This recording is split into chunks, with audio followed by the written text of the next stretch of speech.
This is Brandon at Florida Focus Podcast. You can find us at floridafocuspodcast.com. I am honored to have a special guest today, the author and editor of the College Football Preview magazine every season, and the tagline that fits the book The Experts Cannot Do Without. My guest is Steele. How are you today, sir? You know, I am doing great, Brandon, and so much better this year than at this time last year when we were wondering if we're playing football. Fans were not allowed in the stands. This year we got fans in the stands. We know we're playing football. Schedules are set. How much more excited can you be? You summed it up right there, and that was the question I was going to have for you, is how your 2021 preview compared to 2020. So it sounds like much more joyous. Oh, and you know, the main thing last year, Brandon, was talking to the first-year head coaches last year. What I do is I talked to about 110 of the 130 head coaches this year, and I send them over my 2 sheets on each page, which have every player on the team, all my information on each player, all the stats on each player, and I say, okay, put me in the right order. Well, I was talking to some first-year head coaches last year who didn't have spring practice. They would get the sheets and say, Phil, you know more about my team than I do. I haven't even seen these guys in pads yet. So it was tough last year, but at least this year, of the coaches I talked to, every coach went through an entire spring practice and knows their team inside and out. So I think it's a much better year to be a first-year head coach this season. Okay, very good perspective there. Speaking of first year or maybe year zero coaches, we'll start with the Florida State Seminoles. Coming off a 3-win year, Mike Norvell comes into Tallahassee right before the pandemic hits. What should the fan base reasonably expect in 2021? I think if Florida State gets to a bowl game this year, they should be happy with it. Let's not be pie in the sky with this one. It was 3-6 last year. I tell you what, Brandon, the thing that really surprised me last year was the defense of Florida State. I looked at the talent they had there, led by guys like Kendo up front, Marvin Wilson up front, and I was rather shocked they gave up 456 yards per game last season. The defense should be improved. 7 starters are back despite losing some key guys. But offensively is where you're going to see the best improvement. We know a Mike Norvell offense operates extremely well when they've got the talented, skilled players, and they've got them with Corbin, Toafili at the running back spot, and some dangerous receivers.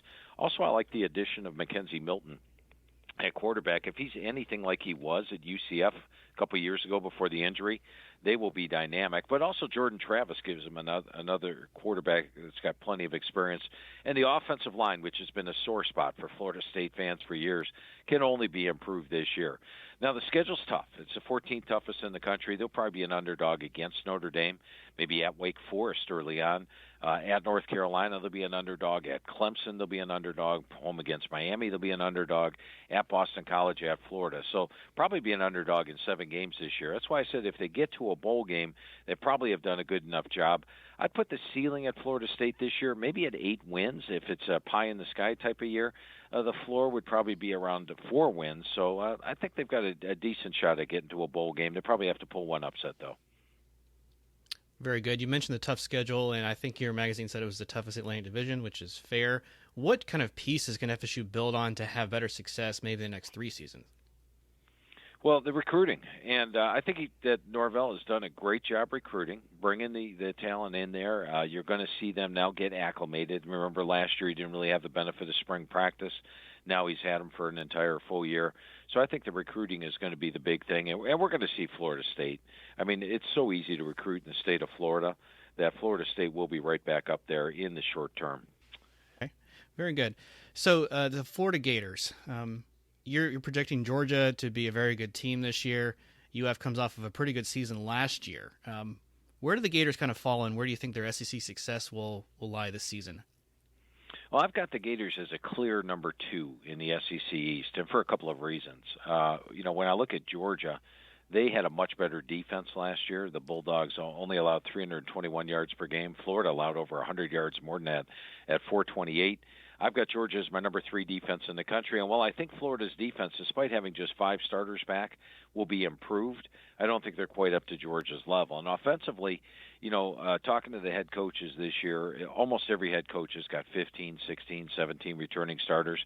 Florida is one of those rare teams that only has 5 returning starters on offense and 5 on defense. And offensively, they lose their quarterback in Kyle Trask. They lose their top 3 receivers in Kadarius Toney, Kyle Pitts, and Grimes. So overall, you think the offense will be less potent. The defense will be improved, but the schedule really hurts. And there's a clear reason why I like Georgia in the East this year. First thing, Georgia only has 3 SEC road games, and they're all against teams that have first-year head coaches. I'm talking about Auburn, Vanderbilt, and Tennessee. Florida, that means, only has 3 true SEC home games in the Swamp. 5 games are away from home. Now let's look at the crossover games. Georgia avoids Alabama, LSU, and Texas A&M. Florida draws Alabama and has to play LSU in Death Valley.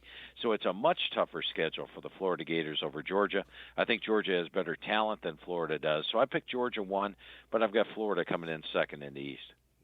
All right. And from your research, am I understanding that probably the Gators are going to attack with the running game and defense with Emory Jones out of the backfield? Yeah, that's what I'm thinking this year. And if you follow Dan Mullen throughout his career at Mississippi State, he did wonders with mobile quarterbacks. Emory Jones is that mobile type of quarterback. I mean, he's 6'2", 210. He's a guy that can clearly hurt your run. I mean, he's also got a strong arm. So it's not like they're just going to abandon the pass attack and go to the run. But you're not going to see him throwing for 4,200 yards like Trask did last year. But he will open up the run game, something that Florida has sort of gotten away from the last 2 years. The Gators just back in 2018 ran for 200 yards per game. The last 2 years, they've only averaged about 130 yards per game, almost passing the ball about 60-70% of the time. Yeah, it was crazy to see some of those games within a rush for 50. So, yep. All right. So I think for Florida State, well, let's just back up a little bit here. Any fan base goes into a season and they're never going to say to themselves, "Oh, we're not going to be as good as last year." Everybody has a higher hope and a higher expectation. What does your experience tell you about what one season spills over into another? I think it's going to be we're going to see some definite differences this year because of the fact last year was so unusual. So there may be some teams that had very poor records that were very surprising due to the fact that maybe they were missing 20, 30 players due to COVID.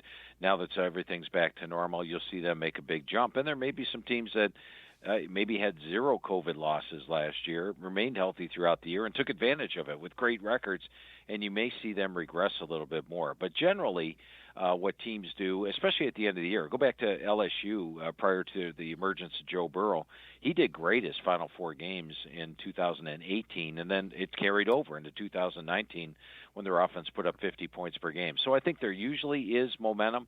I think there'll be less momentum off of last year, though, due to the fact it was such an unusual season. All right, fair enough. We'd like to cover some of the other teams around the state of Florida. So a general question for you. When can we expect this preview magazine to start including weather predictions on how the state of Florida can actually win games or maybe take a disadvantage from that? Yeah, that would be interesting. I tell you what, hosting teams from the north, in the fall, I think is a big plus as they adjust to the humidity. But it's definitely with the Florida weather can be tricky. Well, yeah, Florida State has to travel to Boston College this year in November, I believe. So that's quite the shock for the guys. Yeah, definitely. The Miami Hurricanes, again, one of the surprise teams you have. Besides De'Aaron King, what makes us believe that they may actually surprise some teams or have success in the conference this year? I just love the overall talent that Miami comes back with. We talked about Florida only having 5 returners on offense and defense. Miami has 10 starters back on offense, 9 on defense. And Coach Diaz has been doing a good job recruiting, and he's got good talent on hand. You look at the running back situation with Cam Harris, Donald Chaney. You look at the receiving core. Adding a guy like Charleston Rambo is going to be huge. Gives them that big target at receiver.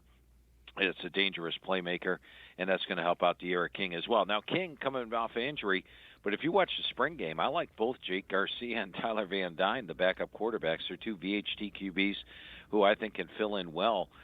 So I think they do have a good depth there. Offensive line was a sore spot last year, but in the spring, they only allowed 2 sacks and about 200 scrimmage snaps, so I think you'll see the offensive line improved. Probably my biggest question with Miami is who's going to replace those defensive ends, Quincy Roche and Jalen Phillips. But I do think they have talent up front, like a DeAndre Johnson who comes over from Tennessee, and Manny Diaz has taken over the play calling on the defensive side of the ball. They do have to travel to face North Carolina on October the 16th, and I got to be honest with that. I was stunned with the outcome of that game last year, 62-26. I asked both Coach Diaz and Coach Brown, did they see that coming? What did they think? Neither one could explain why North Carolina rolled over Miami on that single Wow. day. So I think when they play again this year, it's going to be a lot better game. And I give Miami a shot at pulling the upset. That's why I've got them as my number 5 surprise team in the country this year. All right, very good. We also like to give some attention to the other schools. I'll focus on UCF if I could. You have them pretty high, ranking pass yards, and Dylan Gabriel. You have them as I believe, a top 11 quarterback group. What are your thoughts on their success, especially with Gus Malzahn coming over year one? Well, Gus Malzahn stepping into a great situation. I mean, this team won 12 and 10 games the previous 2 years and slipped to 6-4 last year. And you go back and look at their end of the season.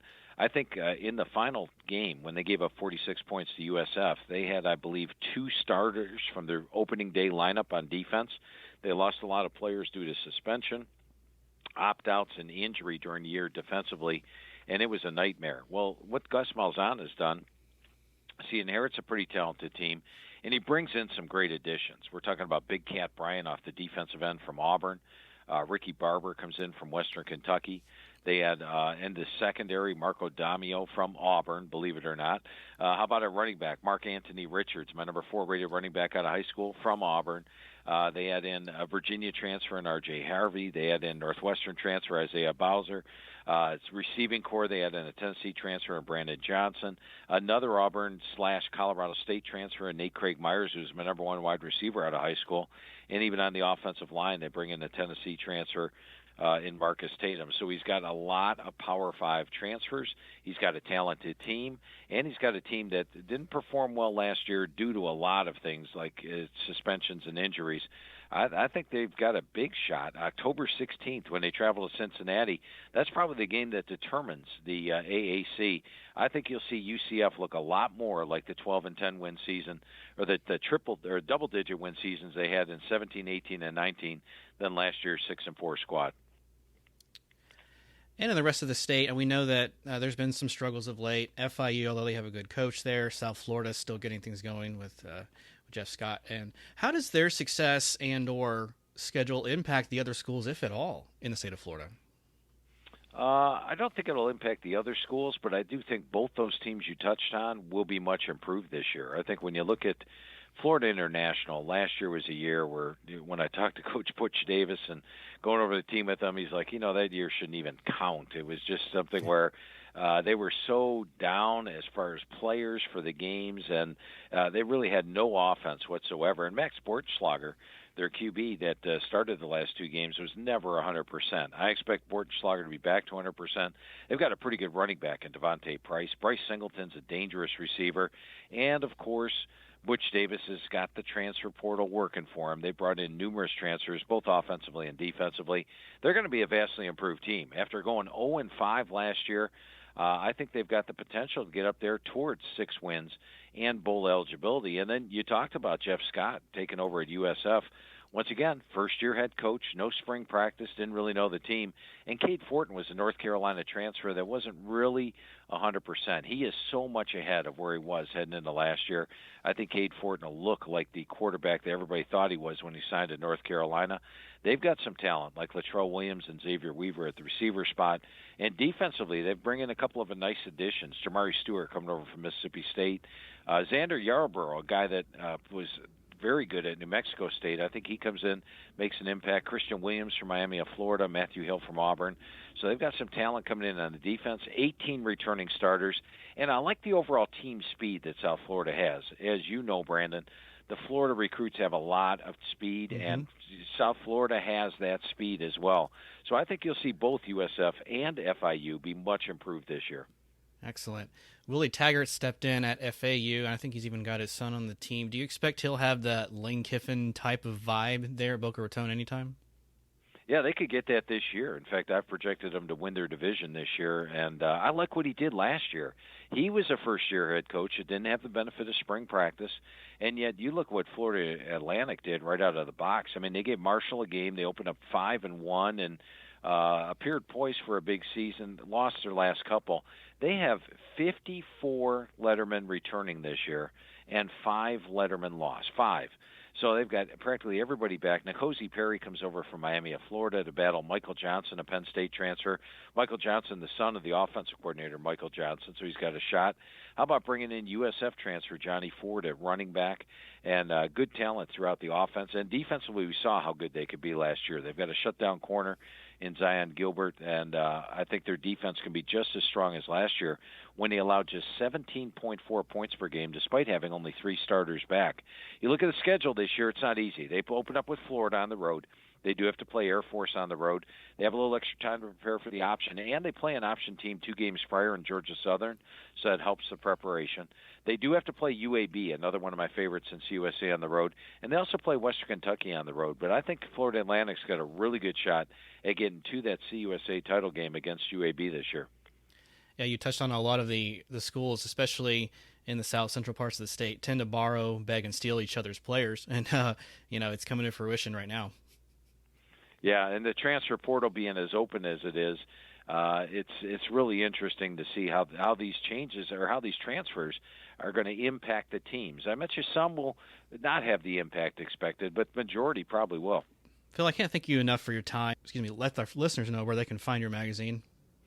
I appreciate that, Brandon. Now, we had been exclusively at Barnes & Noble and Books A Million, 2 great locations. Unfortunately, we've been selling out in a lot of areas and making it a little tough for folks to get it. So recently, we've just got some magazines in places like Publix, Giant Eagle, Walmart, Kroger, Walgreens, CVS, places like that. But get it before it sells out. And once you get the magazine, you'll be using it all football season long. It's 352 pages. You'll use it from right now all the way through the bowl games. Now, if it is sold out in the areas you're looking at, then just go online. PhilSteele.com. That's STEELE.com.